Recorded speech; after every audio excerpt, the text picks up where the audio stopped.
everyone, and welcome back to another episode of Fund Hub Radio. I'm your host, Lindsay, and today we are joined by our senior personal event coach, Jim Hillier. Welcome, Jim. Hi. Thanks for having me. I'm doing good. How are you? Doing good. Thanks for asking. Jim, I would like you to, today we're going to be talking about, the topic for today's episode is from pizza kits to fund runs, the evolution of fundraising.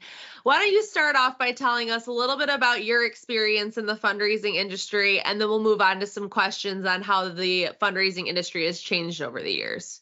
Okay, that sounds good. Well, I've been in fundraising for a long time, started way back in the 80s. And indeed, pizza kits were a big part of it. Kids used to make the pizza kits. But even before that, my school sold cylinder candles and spices and window clings. I mean, we had some interesting products in the early days, and I was in it early in my life. I did a lot of schools, helped them, raise some money by selling products. Yeah. So tell them a little bit about how you you worked in an area where you could what was it? You had a bunch of different fundraiser options, and that's how you sold it to schools? Well, early on, not that many options, in all honesty. There were a few companies that provided us with products, like I said, the candles and window clings and different things. We that evolved into selling gift wrap, cookie dough, pizza, coupon books. I mean, in all honesty, in my 30-some years, I've done every product I think there ever was created. I was just about to say that. I'm like, dang, you've done it all. Yeah, I mean, and when we first started, of course, the schools, basically all I did was send them the order forms, and then they'd sell it, and I'd ship it to them in cases. The parents would sort it out and deliver it to their neighbors, and that's what they did. I mean, that's how their fundraiser worked. It evolved more and more into pretty soon we had to start helping sort because they didn't have the helpers. It took a lot of effort from the PTA, PTO moms to sort the products and then deliver them. So they were selling them, sorting them, and delivering them. Well, next thing you know, we're starting to sort them before we deliver. Well, that brought a cost. And of course, from there, the cost of the products became pretty high, but it still worked for a number of years. But I feel now it's a dinosaur. Yeah, definitely. A lot of the industry has changed into more of these event style fundraisers. So why don't you tell us, with your 35 years of fundraising industry experience, I'm sure you've witnessed a lot of change, like we've been saying. Can you describe the fundraising landscape? You kind of just already described it from when you started, and kind of talk a little bit more about how it compares to today and the major differences. Well, yeah, okay. The differences that I see are probably twofold. Number one, the work that they had to put in selling the products, we don't have to do that anymore. In event-based, there's no selling. You're basically just asking people to support the school because the school needs the money. The event itself is, always really easy to do for schools, I think. A fun run or a readathon, they're just natural. Kids love them, and it's easier to do. So the whole selling business, the young people today, and, you're young, I don't mean to pick on young, but the door-to-door, the face-to-face, that part of it is much more difficult, and people just don't do it. Yeah. So, even when we first started fun runs, they were mostly cash and checks. Yep. And so obviously now we've evolved into the online tools, and that has helped parents. They don't need to go, face to face even. And at Get Moving here, we make it so easy to reach not just the two neighbors, but Hmm. 20, 30 different family, friends, and relatives across the globe. And I Yes. think as it evolved, that has become, paramount in doing fundraising and making it so much easier. And starting with the parents, number one, so they will be involved, make it easy for them, but also for the PTO, PTA moms that have to run this. Now it's so much easier for them. Yeah. I think you just did a really good job at describing like how going online and using an event-based fundraiser will really impact the way that students and parents can access donations or receive donations, because it's literally a couple clicks of a button and you're out on Facebook, or you're, on different social media, you're on text, you're on email, whatever it is, like you said, they're able to reach those 20, 30 family members and friends to be able to get donations from. Why don't you tell us a little bit about how you think that the move to online and event-based fundraising has affected like the chair people? Yeah, chair people they're busy people now. I mean, Right. everybody's mom and dad both work. Yep. Kids are in a lot of activities, and these are busy people.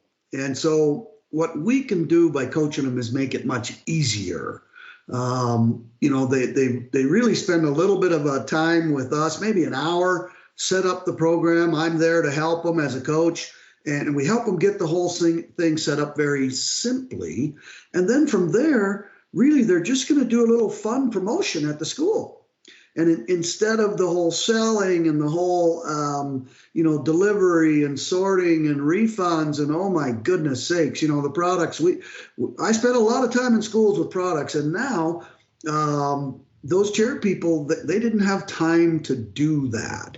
And at this point, man, it's become so much easier for them to have a really good fundraiser with our online tools. That once it's set up, it almost runs itself. A little bit of promotion. They have a great program. Yeah, I think you just brought up like a really good point that made me think of something. So, how they used to be spending their time sorting items and figuring out how they're going to get these products to the people that bought them, instead of using their volunteer time to do that, they're now able to use that volunteer time to like create a really cool event for the kids. So, what used to be this time that they were having to spend regardless on kind of I don't want to be like, I want to tread lightly here, but this stuff that really these people didn't even really want to buy in the first place. That's very true. And they're able to take that time and use it to create a really awesome fun run with cool prizes, or a really cool color run that, is going to get the kids excited to raise money, or a really cool readathon with an awesome theme, and count the minutes of reading while making it like an educational thing. It's just cool that the volunteer time can really be spent now on the kids and not just, sorting cookie dough or sorting coupon books. You know what I mean? Exactly. I know exactly what you mean. And I tell my schools when I visit with them, I say, look, because I've done this, a lot of the people I'm dealing with, they were kids when I was doing this. It's interesting. Right. They know. Kind of explain is, look, when you sold a candy bar, that was the event. Right. The kid was bringing it next door. Right. And that wasn't very fun, but that event focused people's giving. So right. Now, like you mentioned, I mean, they can do whatever they want, an extravagant event or a simple one. Right. It doesn't matter. It's based on how much time and effort they want to put in and how many people they can get to help a little bit. It really doesn't take the number of volunteers, which is awesome. So the event is still there and can focus the people on their giving and make sure they know the timeline, the start and finish. And so now you're right. The event itself can be as fun as they want, and kids like it more. And that's really what we do with the event now is, hey, let's get the kids talking. Yes. Once they're having fun and talking, guess who they're talking to? Mom and dad. Yep. Guess what mom and dad do? Oh, wow, that sounds fun. Maybe we'll help. When they find out, then it's easy by a quick registration, send out 3 emails. Man, that's a winter fundraiser where everybody had an easier time and the kids had fun too. Yeah. Yes. I think you bring up some great points there, which kind of lead me to my next question, where digital donation platforms like FundHub have become game changers in not only the school fundraising industry, but really fundraising in general. I mean, we see it everywhere. We see it, with breast cancer walks, GoFundMe, so many different ways of fundraising in general is becoming digital now. From your perspective, how has online donations reshaped school fundraising? Well, biggest part is make it so much easier, obviously. Yeah, And convenience. it's Yep. just so much easier to do. And again, little tips that I talk about with my schools is, look, there's only two ways to have a better fundraiser. Right. One is to reach more people. Well, Yep. the online tools help us easily reach way more people than trying to do it at work, trying to have the friends next door, they're not home. So yeah, finding more people is easier. We do that. And the other thing is getting more people to be involved. So Yes. making it easy for the parents to be involved allows parents to help out. Biggest thing we hear, from the schools, we don't have the volunteers to do these fundraisers, and yet we need the money. And so, yeah, when we have a little time from more people, that's easier. So the two ways: one, you get more people involved, but you also then make it easy so that we can have more participants. The more kids we get excited, the more chances we're going to have to get to get donations. And that's the way to improve your fundraisers, to have kind of a bigger pot of money to dip into. The more people you can reach, the better it is. It's not so much about one person giving a whole bunch of money. Let's get a little money from a lot of people. And that's what online tools do, is help you to do that. Yep, absolutely. I couldn't agree with more of that sentiment. You hit on some great stuff there. What I want now, since we've talked really about kind of in general how this has helped the industry and schools and organizations of all kinds, I want you to share maybe a memorable experience where the shift to a more digital or event-based approach significantly benefited a school or team that you've worked with. Well, that's not difficult, I guess, but there's I know there's so probably many. a million. Well, not a million, but I'd work with 100 schools all the time. Right. And I was always selling products. And again, I don't belabor my experience, but I can't even tell you the times, what kind of moved me from selling products to looking for a company like this and finding the best one out there was that, look, my school started saying, man, Jim, our people just don't want to sell this anymore. Can you give my kids a toy prize if somebody just donates? Wow. I'm like, well, wait a minute here. I'm paying for that prize. I got to give it to you, and you're not even buying my products. Right. Well, I used to do that to keep the business, but eventually I switched over, and I love what I do now so much more. The schools do way better than they ever did before. That's awesome. But a specific school that I remember, I'd sold them their gift wrap for years, and I kept, when I switched, as you recall, I did a little of both for the first year. Mm-hmm. And boy, they wouldn't switch. They didn't dare make the move. And all my other schools were switching over and doing 2 times, 3 times, 4 times better. Yes. And so I finally went to them and I said, look at all these schools. You guys got to give this a try. And of course, most schools are worried about their budget. Yep. The product sale managed, the 20,000 they needed, and their budget was fine. Well, I finally got that school to switch. And since they've been with me now for 5 years at least, 50,000 a year profits. Wow. Working with us. Yeah. And their one comment, I asked them for a comment the first year, and they had one thing to say: wish we'd have done this 3 years ago. So, that was the one school I always remember. It's like, yeah, I wish you would have too, because you'd have done better. But yeah, I hear that. I mean, change is scary for anybody, especially when you've been doing the same thing for years. I mean, you know it yourself too. I mean, you had to make the change to switch over from product-based fundraisers too. So we understand that it can be scary, but that's why we're doing these podcasts and creating these videos so that people can listen to these episodes and be like, hey, it might be scary at first, but it's going to be okay. And you're going to actually be way better off. Exactly. And they just need to take that chance. There's not a huge investment. And when they take the chance, well, like I said, I changed all my schools, every one of them. Yep. And obviously I've gotten a lot more since then as well. But yeah, if schools take the chance and give it a try, they'll be so happy in the end.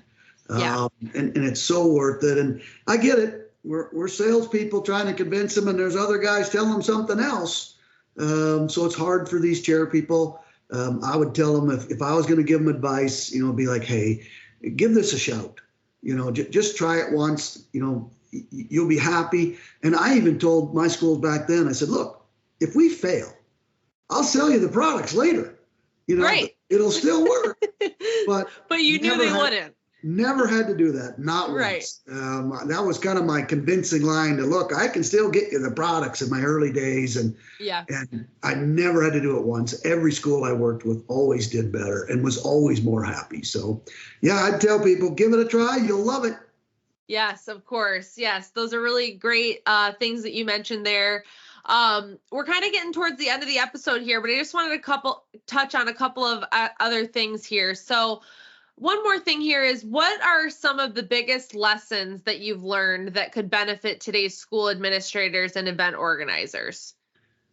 Well, the lessons, again, that I try to coach my schools, and again, I don't want to sound, too much all about me or anything like that, but I tell the schools, listen to your coach. You get a coach, they're all experienced. Everybody in our company was in their shoes. Yep. So listen to them. And remember, it's not so much the event itself. Sure, we've got advice for that, and they'll find out the event's really easy. Yep. But where the coach helps and what they want to do is setting the thing up and being organized. Because like I mentioned, what we want to do is have some specific promotion help, is what we do as coaches. And help them with that so they're organized and ready to go. Because our goal is always, let's get more kids and parents involved and worry about how much comes in later. When you do, it works great. So I would tell people for advice, get a coach, listen to your coach, and they'll help you be organized before you start. That's huge. Yeah. Then it's easy to do. It's an easy program when you're organized ahead of time. Yep. And we can get clients in schools and organizations set up pretty quick. But like Jim said, if you can give yourself even just a couple of weeks before to be able to, just know what you want your event to look like, maybe add a theme if you want to do that to get the kids excited, maybe decide on your incentives, just so you have like a little bit of an idea of what you're going to do and how you're going to execute. And that's really all you need. I mean, like Jim said, the event is kind of the easy part. What you really want to focus your energy on is getting those kids registered, making sure their parents are aware of what's going on, promotion. Exactly. And then getting those kids and their family and friends to donate through the share tools. Like Jim said, he had a really good point. You don't want to get a lot of money from one person. You want to get a little bit of money from a lot of people. And that's how you're going to hit those big numbers and be able to raise a lot of money for your school or organization. So with that said, Jim, any final thoughts? I just, I hope people will listen, and I hope they'll give us a try. I mean, they won't be sorry.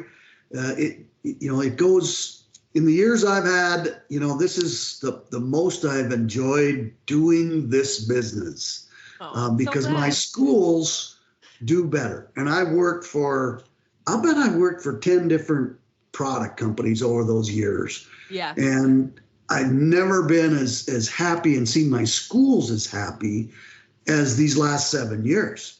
Yeah. And that's what I would take away. People should give it a try. They'll be happy. They'll love it. That's awesome. Well, thank you, Jim, so much for joining me today. I hope everybody enjoyed this episode. From pizza kits to fun runs, the evolution of fundraising. Jim was the perfect guest to have on for this episode, where we were able to kind of explore a little bit about what fundraising used to look like and how it's changed. So, Jim, I want to thank you again so much for coming on this episode, and we will see all of you guys on the next episode of Fund Hub Radio. See ya. Absolutely. See you later.